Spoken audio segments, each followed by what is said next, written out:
Hey, Yo, hey, yo. It welcome is back. it is back, Ernie. It's back, Ernie. The dunk contest is back. I mean, it's been back. It's back every year. They The let the dunk magic. contest is back. Texas football is back.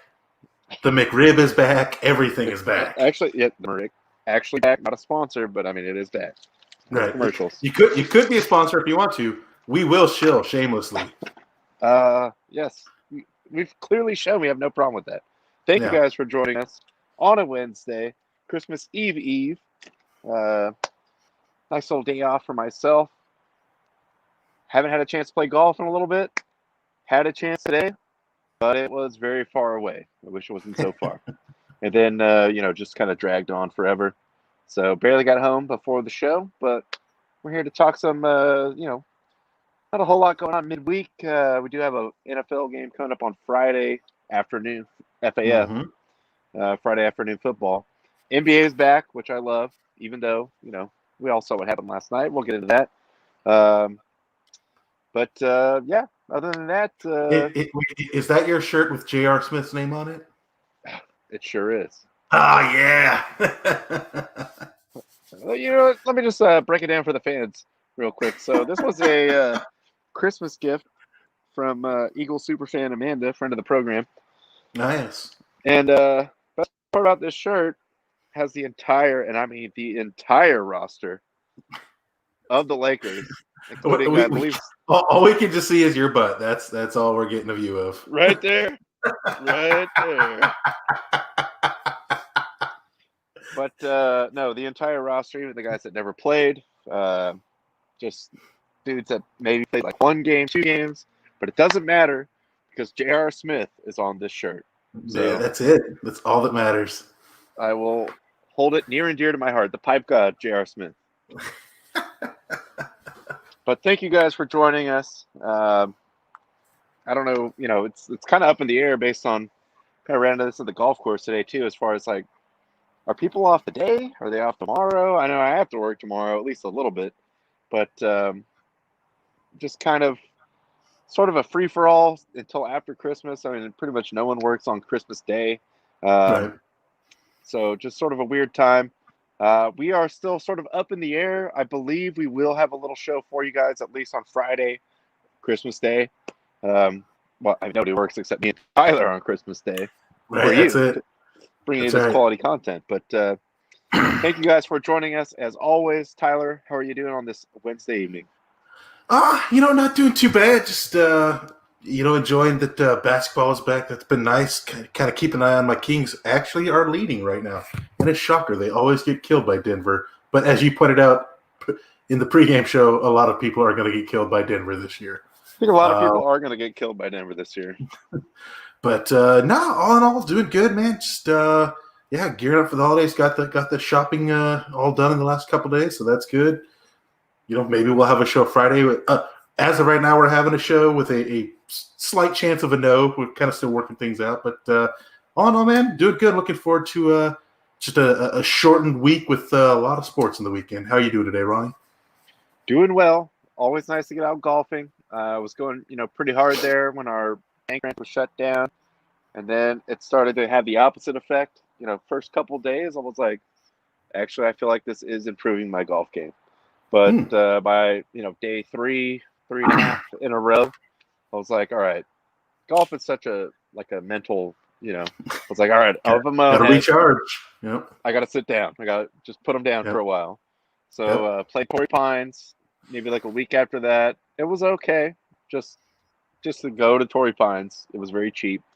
Didn't played 8 holes, whatever it was, and then this is my first time out since then. Very nice course. Quite a bit too far for me of a drive that I would not prefer to do again. But did get to see Scraby, Matt Scraby, friend of the program, producer of the Winning Chris program, and Greg, my traditional golf buddy. All of us, well, except for Scraby, but former radio bros, and Greg, my golf and laid off from the radio job bro. So we have, we got that in common. But no, it was nice. It was a nice day out. Very windy out there. Haven't really played an extreme wind like that in I honestly don't remember the last time I played in that kind of windy conditions, but it wasn't going to save me. Let's be honest. I mean, I am who I am, and that's a Right? guy that's like mediocre at golf. But it was really nice. Couple of comments. Let's dive right into these. Jaime, coming in. Good to see you back in here. Jaime, happy holidays to you too, brother. Happy holidays, mosquitoes. No, we never say that, Nick. How dare you? But still, suck of mosquitoes. All right, you're good. All right, we're cool. Always. We're That's cool. a given. Yes, J.R. Smith he has as many rings as the Knicks franchise. I want to be clear about that. 2 for him individually, 2 for the entire franchise of the Knicks. But True.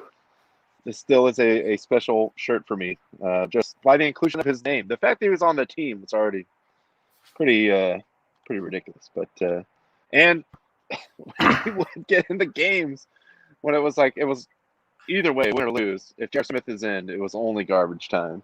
Oh, always. And Yeah. true to form, he gets the ball, he's gonna shoot it. Like, just so you know, if he gets the ball, you might not get it back. So yeah, if you want to run a play, don't throw it to JR. That's all. That's how that works. NBA is back. Strip club gals' lives matter. Hey, I mean, It's true. It's true. Everyone's got to eat. You know, hey, they're out there. They're making a living, man. I ain't hating it. Jaime coming back. I am off tomorrow and Christmas. I love it. I love that for you as well. It's a good look on Jaime. Enjoy that. Also, yeah, I did see that earlier today. Tigres finally won the CONCACAF Champions League. I really did not think LAFC would put up a fight. I didn't see any of it because the scramble to get on the air for you guys, but it sounds like it wasn't a terrible game. So it was what, a 2-1 final, I think? MLS still out there reaching for that rainbow. They're trying. They're trying. Bless their hearts. They're trying. Bless their hearts. But yeah, the Champions League is a little bit out there. And Nick, which one? I'll just go right into this when we get to the NBA. But James Harden's new. I'm going to say, assuming new. Titties over. I don't know how new that is. I think he's kind of always lived that life. I think he's been pretty locked in on that. Yeah. But as we mentioned, the NBA is back. And Ernie, please. Did get to watch all the Laker game last night, the tail end of the Nets and Warriors game. Pretty much a blowout, but Warriors pretty much hamstring without Clay. Draymond didn't play last night either. Clay wasn't there, I still think that having Wiseman on that team long term still set up. At this point, Clay is now going to miss basically 2 straight seasons. So coming back from that combination of injuries, yes, brings up some questions for a guy that's clearly one of either your best or your second best player. Like, there's no doubt about it. But having Wiseman on that team, I thought he was just a freak from the very limited snapshot we saw of him at Memphis, and he was built for the NBA. And yes, it was garbage time, but he did look impressive. He can do a lot of things that are more just like NBA type of plays. I mean, for a guy that big to get out and run the floor like that, pretty impressive. The Nets are really good. I mean, who knows how that's going to work out? Durant seemed to be totally fine health-wise, so that definitely helps him out. Kyrie is a weird guy. Let's just, put putting it very nicely. Yeah. So the longer that goes on, who knows? He's kind of out there, but he definitely is balling. I'm not going to knock the talent. And they just pretty much put that away early and just kept their foot on the gas. Highlight of that, and to my overall point, I think that was just sort of my favorite part of NBA opening night, being inside the NBA, coming back. But the highlight of it was after the game was the Inside the NBA interview with Kevin Durant, who wanted no part of it, no business being involved with it, was not willing to give any kind of interesting answer or even anything that really required any thought or insight into what happened in the game. Or 3 words. Yeah, was Chuck asking him a big build-up question as far as we thought you were going to come back. Maybe there were some rumors that you might come back for the bubble if you guys got in there. And but then we saw you tonight. Looks like you're totally healthy. So it seems like to me that you were probably just sort of working yourself really into game shape for this year. Just sort of working on your game. And Durant, of course, with his head down, with the headset on. Yeah. And that was it. And then after that, that was it. That was the extent of the answer. And then after that, they showed later on, not during that interview, but afterwards, they played the studio shot of Chuck's face, who they were both kind of waiting for someone else to say something, but you don't really see Charles Barkley ever at a loss for words, and he was just kind of like.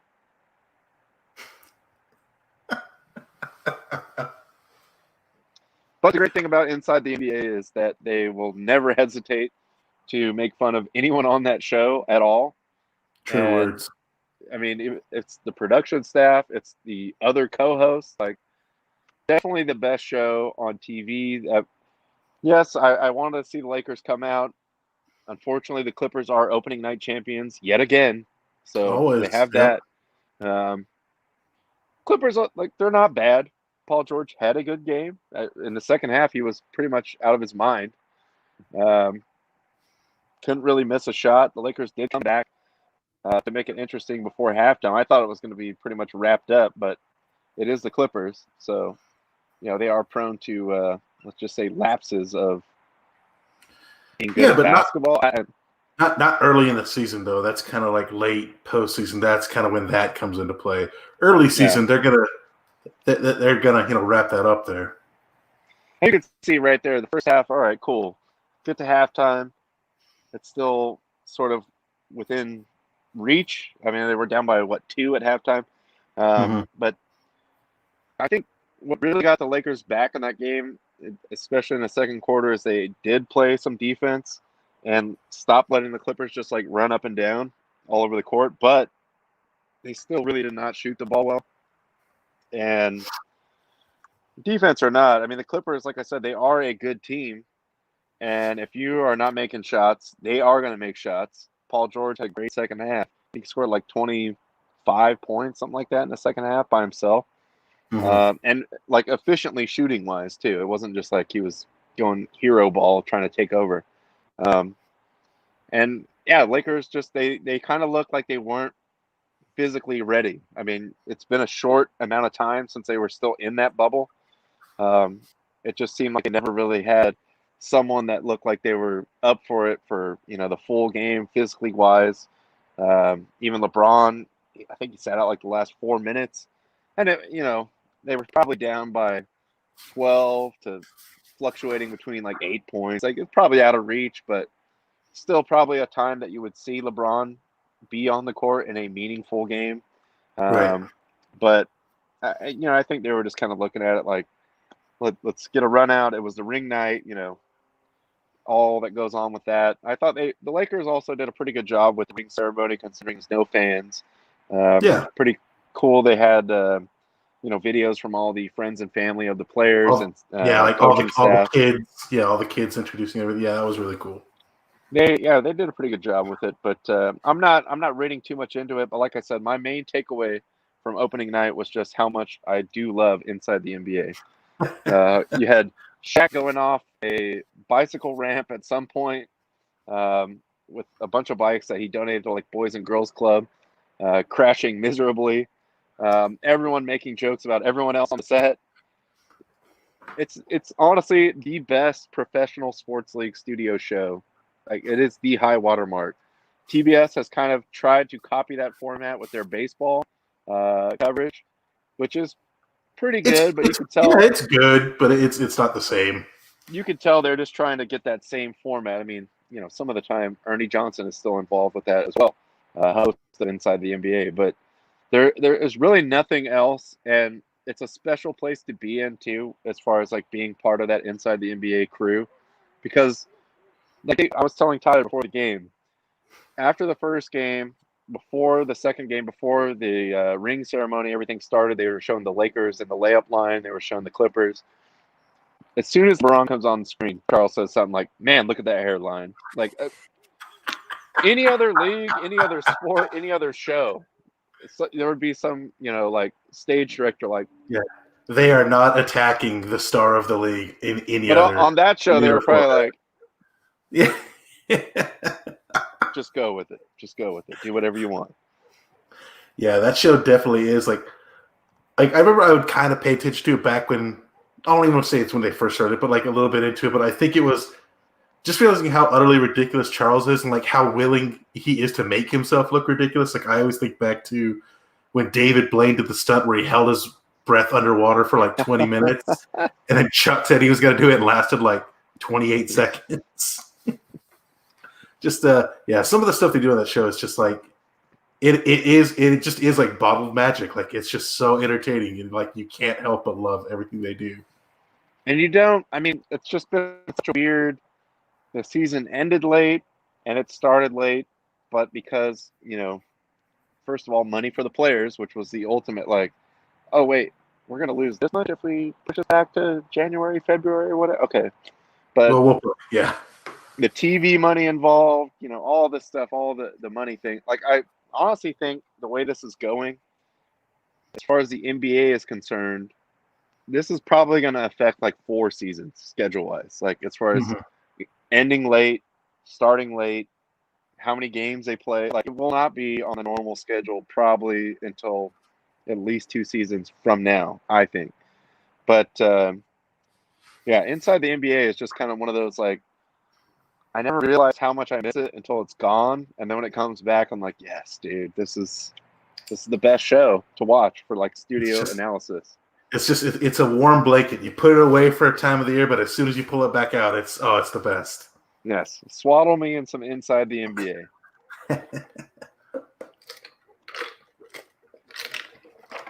Let's hit on a couple comments here. Justin commenting on my poor attempt to show the back of my Lakers shirt.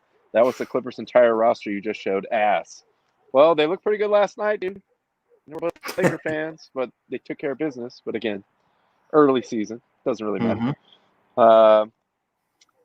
Moving on down here. Let's see.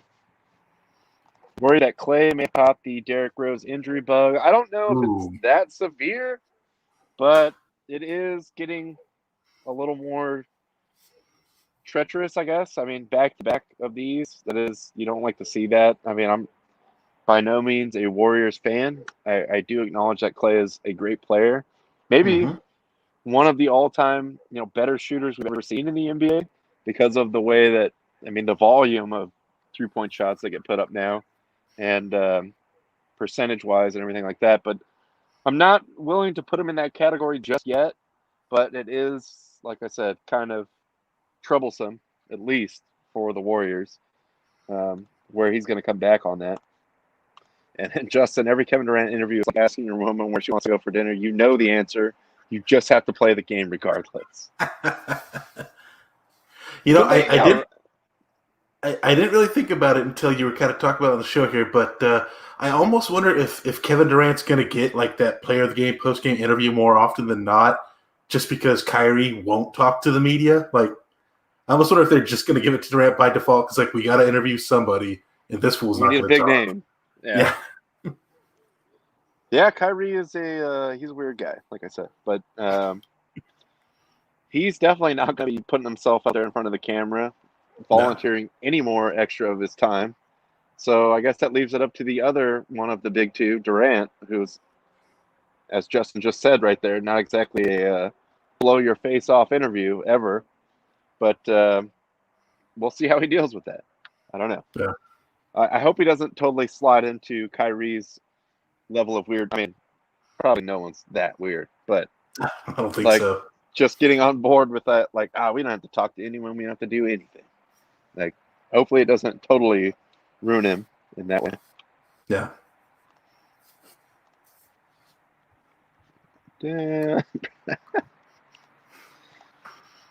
Brooklyn Nets player of the game, Steve Nash, ladies and gentlemen. Yeah, could be. Could be. He's good for an interview. He'll never turn down the media. And just one last thing as far as opening night. Does having no fans in attendance this season make it easier on coaches to implement load management on star players? At first, I was kind of thinking the same thing, but it does seem like the NBA has sort of put out a stance of there will be financial penalties of like just totally sitting guys out for no reason, especially when it comes to national TV games. So I don't know how that shakes out. Um, I guess it makes it easier to justify to the people that aren't there anyway. Like if there are fans there, like, oh man, I saved all this money. I wanted to take my kid and go see Kyrie Irving play, and then he didn't play. Like they were resting him. Right. That does get awkward. So you eliminate that part. But as far as the TV implications go, I think the NBA is pretty much out there that okay, you can do some load management, you can rest guys, but if you're just sitting guys out for like no reason for national TV games, that is really going to be where we make all of our money this year. I think you're going to get a little bit of a smackdown for that. I don't know. We'll see. But that brings us to oh, go ahead. I'm sorry. And obviously, like my thought was like having fans never stopped them from doing load management before, so why would not having fans change anything? But like you said, if the whole if the whole deal of like, look, all our money this year is coming from TV, so we need these guys playing, that I think is the only thing that would prevent load management from happening. Is like we will fine you if your stars don't play unless they're actually hurt.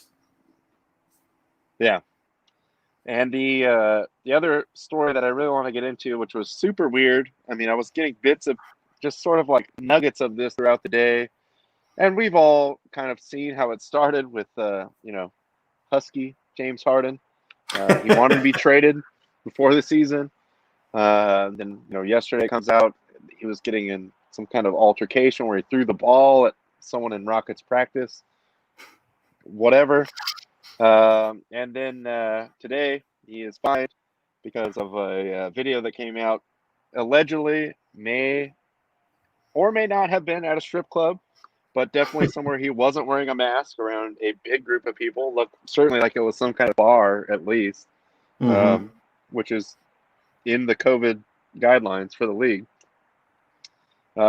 He gets fined allegedly again because this is still a pretty fluid situation. The Rockets game was canceled today. I saw conflicting reports whether or not that had to do with. I mean, I don't think they were just going to cancel it for one guy. And I think I've seen a couple things where he was testing negative for last couple days. So it's just an unfortunate addition to that. So there may be someone else involved with the game that did test positive. Well, so there's quite a few players that were in contact with, or kind of like in general vicinity of somebody that may have had it. So yeah, they had a lot of guys that just based off the health and safety guidelines were going to have to sit out. They actually were not able to have. Apparently, it was enough people that were in contact to where they weren't able to have 8 people play tonight. So because of that, they did postpone the game because apparently, I never knew this, that 8 is the minimum number of people you have to have on a roster to have an NBA game. Which is still rough. I mean, even if that, all right, 8's brutal. Yeah. Honestly, James Harden, the way he rolls, he'd probably prefer just him and 4 other guys because he wants to be out there all the time with the ball at all times. But he gets hit for $50,000, not really a huge dent in his wallet. But here's a screenshot of the video. He's getting Dior luggage. He claims again it was not a strip club, but again, just not a good look, given everything besides the COVID thing. This was his explanation. I don't know. Explanation, just standing up for himself on his Instagram. The real always end up on top. But just kind of not seeing the point here, James, I think. And I think the bigger thing in his case, and we'll get into the Haskins thing here, shortly after, but it just seems like everything that James Harden has done since it came out that he wants to leave, which is already a bad look in itself because they let him run the team and basically force, I want this guy, we could win with this guy. So you've been shadow making all these moves and it's not working out. Now you want to leave? Okay. But as we said, you're still under contract. The Rockets can't just give you away for nothing. Like they got to think about what they're going to do after you. And so then you think like, all right, well, just at least show up, play normally, don't cause a big problem, make yourself tradable. Like if you want to get traded, make yourself look like someone worth being traded for another Yep. team. And everything he's done to this point makes him untradeable. Like he's doing the absolute opposite of that. Like, do you want to get off this team or not? Well, it makes Houston want to trade him, but the problem is the other 29 teams are like, oh, we got to deal with that shit now. Like, I don't know about that. Yeah, if you want out, and the only way out is to get traded, make yourself tradable. Like, at least be somewhat appealing to another team, because that team's going to have to pay you if they trade for you. They have to give guys up to get you, and then they're also going to have to count on you to try and not just like purposely check out and sabotage the entire team when you're on that team. So it just kind of seems like the opposite of what you would want to do, at least this early on. Like, if something came out where there was a good deal that like, oh, this made sense for the Rockets, like it would be an okay landing spot for James, whatever, like, and they're like dragging their feet, they're just sort of like, making you like, oh, the Rockets have done it, but it's not really been any of that. I haven't seen any like bad faith from the Rockets. Like the spot that you put them in, at least give them a chance to trade you. You're not even doing that.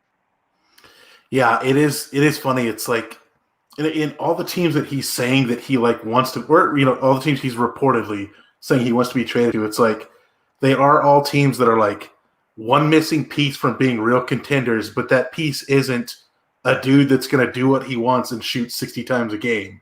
So like I really don't know what his end game is here. Like you said, it's just everything he's doing is like no team wants to take you. None of the contenders like are going to have use for a guy that's going to completely change your system. And, again, he's going to have to shoot it 50 times a game.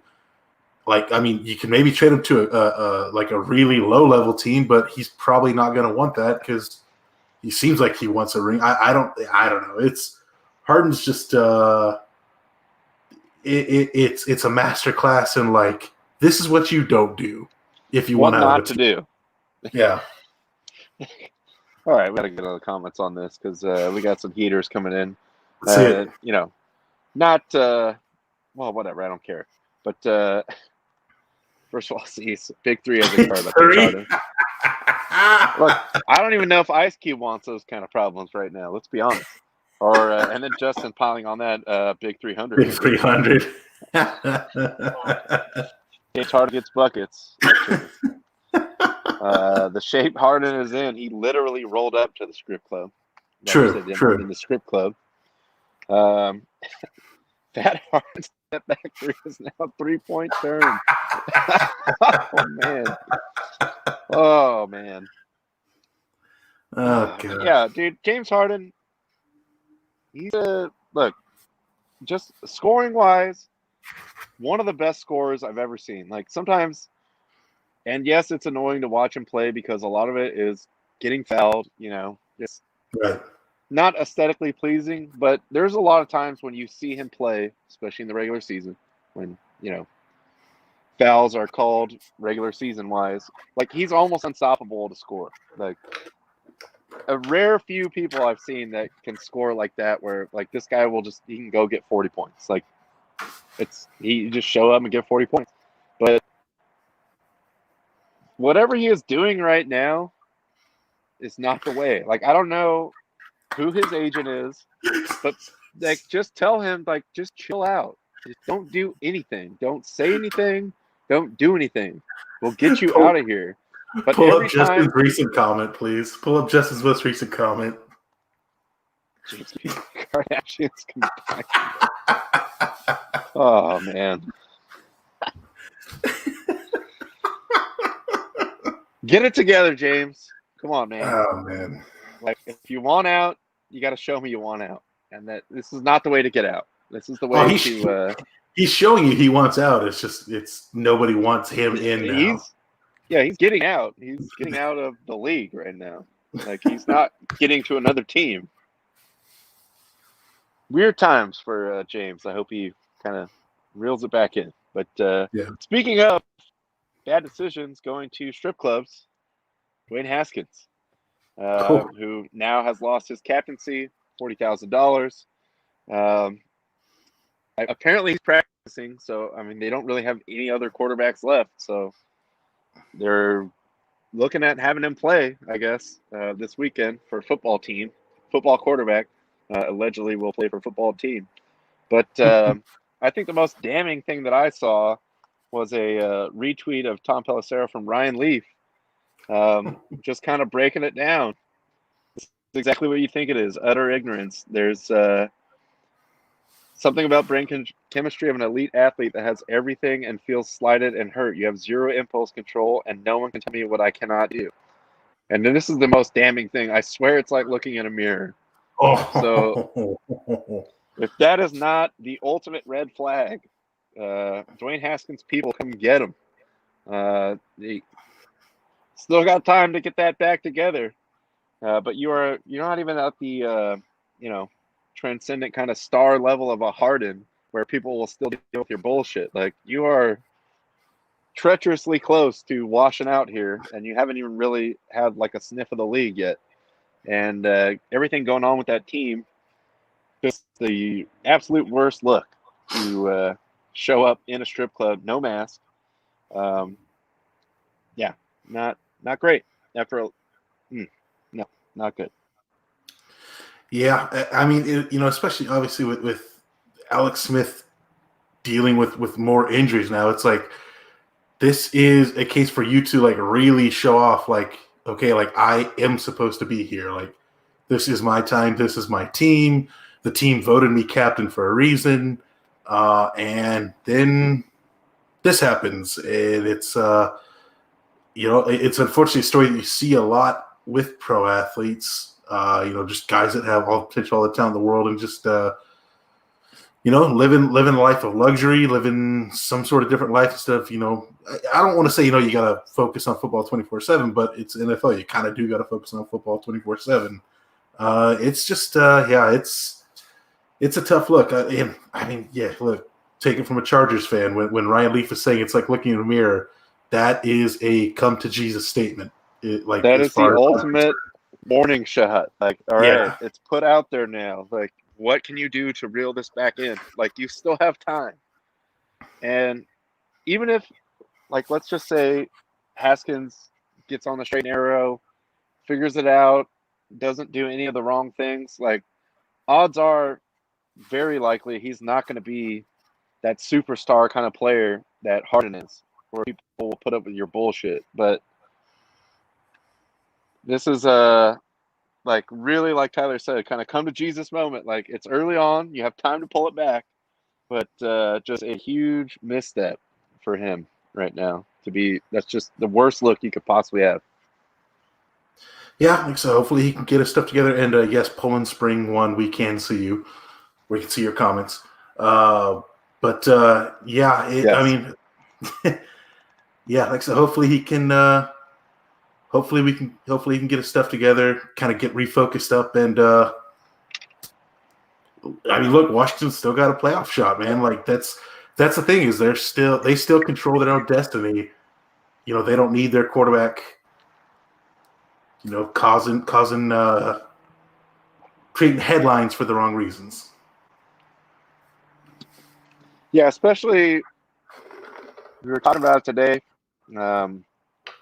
As I was mentioning, Greg, my also laid off golf buddy, is an Eagles fan, and he was just kind of a little flabbergasted, like, what is up with the East? Like, I can't believe everyone's still in it. I was like, well, I can because I've been loving it all year long, but it's just like not the thing you need right now, dude. Like of everything, like everyone is literally scratching and clawing. Everyone still has a chance, and Alex Smith played pretty well.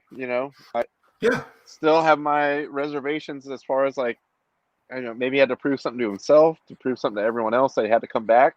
He played okay. Got hurt, but like everyone still has a chance there, and you're the only quarterback left. Like all you really need to do is like keep your head down and not be a huge like now everyone on the team has to answer questions about this. Like that's the very last thing you want right now. Yeah. With 2 games left, in I'd have to look at the Saints. I don't know if they need to win both, or maybe they only need to win one to get the division. But yeah, it's like this is taking focus away from a team that like doesn't need it. Like they just need to put all their focus on the field, and this is definitely the distraction that no team needs, but especially a team in a playoff hunt with 2 weeks to go. Right now, yeah, at this point, like you're not the star player. You're just like we need you, and we especially need you to not make this entire disaster of a distraction. Like just the best thing you could do right now is not be in the news. Yeah. But we'll see how that plays out. We missed out on it on Monday. We went a little long with the NFL. But I do want to get to the Fight Doctor. We had our last UFC event of the year. We did have a championship fight in boxing with Canelo. So I believe it is a perfect time with 15 minutes left in the show to check in with the Fight Doctor and just sort of run this down what we saw over the weekend. Ladies and gentlemen, this is the main event of the evening. the heavyweight champion of the world.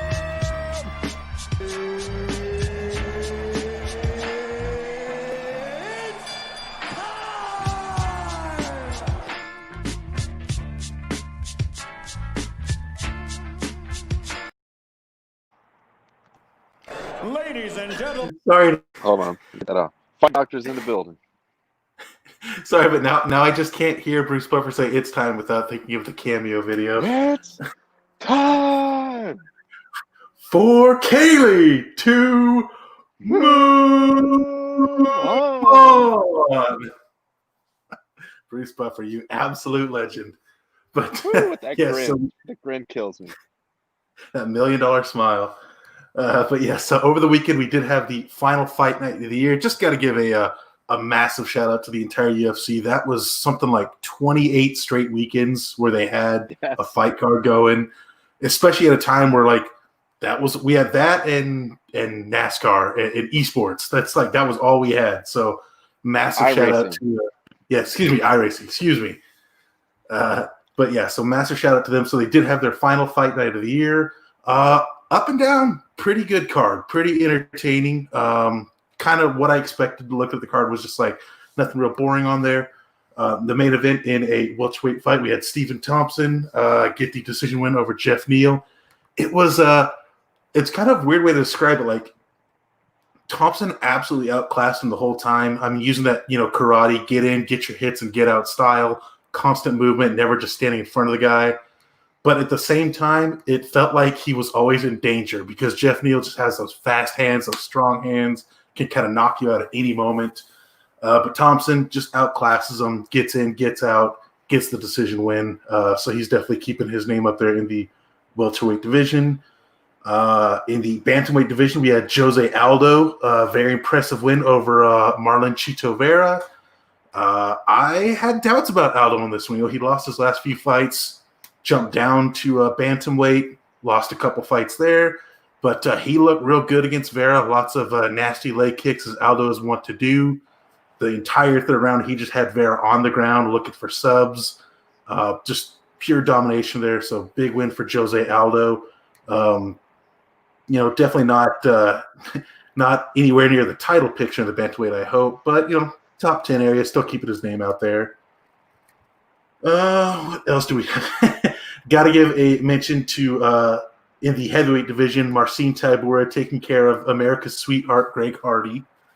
What a shame! TKO. What a shame! Yeah, couldn't happen to a better guy, right? I just really hate to see it. Class act, that Greg Hardy. I'll give Hardy this. First round, he went out there and dominated. First round, it looked like he was going to win this one handily, but then in between rounds, you see him, taking puffs from his inhaler. Stamina's not there, and it showed in the second round. If this was a 5-minute fight, he wins hands down. But unfortunately, it's a 3-round fight that got finished in the second round. Again, just a real shame that had to happen to Greg Hardy. And then Slaying on a bed of assault rifles. That's a metaphor. Plus, it's not. But yes, 100% with you. I believe every decent person on Earth agrees with your sentiment there. Got to give a shout out. Unfortunately, he lost the fight, but Ronnie and I are big into awesome names in general, but especially for fighting. Chaos Williams, of a up and comer guy with a lot of potential, a lot of power. He unfortunately he didn't get the win there, losing to Michel Pereira. But still looking forward to more Chaos Williams fights in the future here. Also have to give a shout out to Rob Font getting the upset win over Marlon Moraes. Moraes, at one point in time, he was a title contender there, but he just hasn't looked the same since Cejudo TKO'd him. I think he's lost 3 fights in a row now. On the other end, though, this will probably move Rob Font into the top 10, so he's looking to get bigger and better fights here. So big shout out to him. I would say, look, if you've got the time, go ahead and pull this fight back up, watch it. I mean, if you've got ESPN Plus, you can pull it up. It'll be free. It's not a problem. But yeah, it'll be weird having a few weekends without a UFC fight. But when they come back, we're getting 3 fights in 1 week in Fight Island, culminating with the Conor McGregor and Dustin Poirier fight. So that'll be big fight there. So thank you to the UFC for keeping us entertained every weekend. Yeah. They beforehand, I didn't see, any kind of stated plan, but it was pretty clear from the beginning of like the pandemic sort of shutdown, especially as it pertains to sports, that they were going to put cards together, fight nights, pay-per-views, whatever, like just try to get events on every single weekend. And a couple, it's just like real life. I mean, there was positive tests here and there, but for the most part, they put it on safely as far as, keeping the fighters safe, keeping the events organized. Yes, there was some, last minute cancellations, things like that, but they absolutely made the most of this window of time. And I think they really leveraged the current ESPN deal that they have very well. Because, as ESPN is your partner, you will get coverage on SportsCenter, on the talking head shows, all those things. And I mean, credit to, UFC as a whole and Dana, like just, we are going to get something on every single weekend. Like we will get a card on, we will put fights together, we will keep this thing rolling on, especially when other sports with, more amounts of people to coordinate, things like that, they're dealing with logistical things, like they just powered ahead. And especially as Tyler said, in that lean time, it was pretty much UFC and virtual NASCAR, and that's all we had the first month and a half of the show. So yeah, and the good thing about having fights every weekend is they're getting so many guys that either wouldn't get a shot in the UFC or would be very low on the card. Now they're getting time on ESPN because they've got so many fights to fill. So always appreciate that. Love seeing new people, guys I haven't seen, different styles, different different attitudes. It's been a plus. They've absolutely knocked it out of the park. Like you said, especially with COVID testing, they've been they've had to move fights, but they haven't had to cancel cards. They've still been able to put on 8, 9, 10 fight cards every weekend. So massive shout out to Dana White and his crew there. 100%. And that, like you said, to your point as well, this was kind of like that. Look, it's not ideal for anyone right now, but if you are one of these fringe UFC guys, just barely got that UFC contract, like you got a shot, to kind of like get your way into the rankings, get your way into maybe fast track yourself to someday having a title shot if you showed LL. So I think they did a really good job with this whole production as far as just moving the whole sport along and just keeping it going, keeping the interest high. Especially you can, pick up some. There wasn't a lot going on there for a while, so. Although Dana, don't think we've forgiven you for Fight Island. It could have been so much. Look, Fight Island's been great, but it's not what it should have been. Make it right. Make it right, Dana. Make it right. Yes. Make them fight on the sand. Cocaine isn't cheap. I mean, he's not lying. He ain't lying. But also this weekend, we did have, as Ronnie mentioned, we did have a championship boxing match. Canelo Alvarez taking on the previously unbeaten Callum Smith. I say previously because Canelo just dominated him. It was very one-sided very quickly. You kind of thought, looking at it, like Callum Smith, much taller. He's in a heavier weight class than Canelo usually fights. You figure Callum's going to use that jab, use that distance. Canelo didn't respect him at all in that sense. He just walked straight ahead, got right inside, worked him the whole fight, and showed why he's one of the top pound-for-pound guys in the world. Yeah, I thought, from just a pure boxing standpoint, Canelo really showed class. I don't think this was anyone that was extremely threatening to him, but, just kind of interesting because of the size difference, that sort of thing, and the record that Smith had coming in. Canelo just just kept pushing the action. That reach difference, there's something to be said for that, but Canelo just was inside the entire time and just never let up on him. Like, I don't have the scorecard here, but it felt like he won every single round. Like, it was not even in doubt.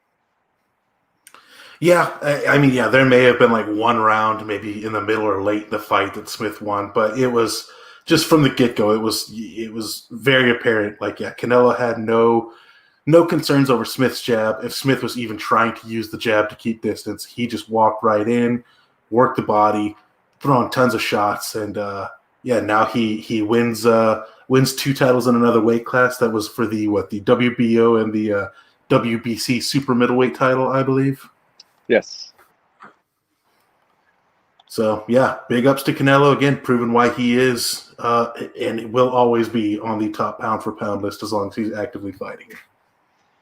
Yeah, and I actually got a chance to watch this entire fight. It just never it was still just nice to see a championship fight. There was, the production as much as they could. Canelo had a fantastic entrance. He did, yes. Quite a production. Yeah, pretty impressive. But just a little too classy for Smith. Smith was game. He just was not in the same class as Canelo. Like, that pretty much just boils down to that. Canelo was just working him the entire time. Like, it was like constant pressure. Anytime even Smith got, some kind of, looks like he might have got him a little bit right there, Canelo was just right back in his face, like inside, just working him. Yeah, and I'm glad you did mention the entrances. Yes, Canelo did have a pretty epic entrance with the mariachi band playing the final countdown while he came to the ring. I did think it was funny before the fight, Callum Smith entered, which me as just a long school, old school traditionalist, in that I was in my head, I was screaming, "Why is the champion entering first?" No, then Canelo's entrance happened, which I was like, okay, like there's no way you could put that first and then have Smith just walk out to, "Why can't we be friends?" Simpson style. And then Canelo just simply outclassed him. So in the end, I was kind of like, well, okay, I get it now. But definitely fun fight to watch. Canelo never makes fights boring, so that was an enjoyable watch. Yeah, I think Canelo's overall production with the whole walk-in, maybe it just wasn't realistic to have Smith, just come out with like a boombox on his shoulder, like a couple guys around. Like, all right, we can't really do it that way. Like, we know the big home run is coming, so we're gonna have Canelo go, and he's gonna do his own thing, because we actually have like 50 people to coordinate with a band. We got lights, we got all this stuff. But it was pretty funny to see them. Boombox on his shoulder. What is the CD skipping too? So like as he's walking to the ring, like just the song stop. Wait. Oh, I thought I had 60 seconds anti-skip on this thing. Damn it. But I'm glad we got to check in with the fight doctor there. Thank you. I'm sorry we had to push it back till, this evening. But that's pretty much it for tonight. Like I said, we do have some Thursday afternoon football coming up. Friday afternoon. Oh, sorry, Friday afternoon. I apologize. No Thursday night football. We're done with Thursday. Done with Thursday football for the NFL for the year. I guess technically implications for both, because Minnesota is not yet eliminated. Right. And the Saints, looking to sort of bounce back. It's the Chiefs. Everyone's going to lose to the Chiefs. Let's just be honest. But they do need to win to clinch their division and to keep try and keep pace with Green Bay for that number 1 seed. Yeah. And then Saturday, I think 3 games on Saturday, 3 games, I think, yeah. including my Raiders. For some reason. Dolphins got to just whoop up on them. I don't even know. I don't even care. Can it be the draft already? Just give the Chiefs a trophy. Let's go to the draft. Let's just do it. Yeah, let's do it. It'll be safer for everyone. And then, Right. we'll just start the draft. Can we do the draft 2 weeks from now? Because that'd be cool. That'd be pretty sweet. But no, that's pretty much it. Thank you guys for joining us. I am inclined to say that, yes, we will put a little something together for you guys on Christmas. I can't guarantee it just yet. But in case, I hope you guys have a Merry Christmas. Great Christmas Eve for those of you that are and are not working. And we look forward to getting back with you probably Friday, but if not, certainly Monday. So thank you guys as always. Yeah, just look out on the TQN page, and we'll probably put something up on our Twitter as well, just to confirm if we're doing a show. Like Ryan said, as of right now, we think we are. Slight chance we may not, because stuff's probably going to happen on Christmas, so who knows. But thank you guys so much for tuning in. We love the comments. We love the questions. You guys know the drill. Keep the fire. Keep the fire.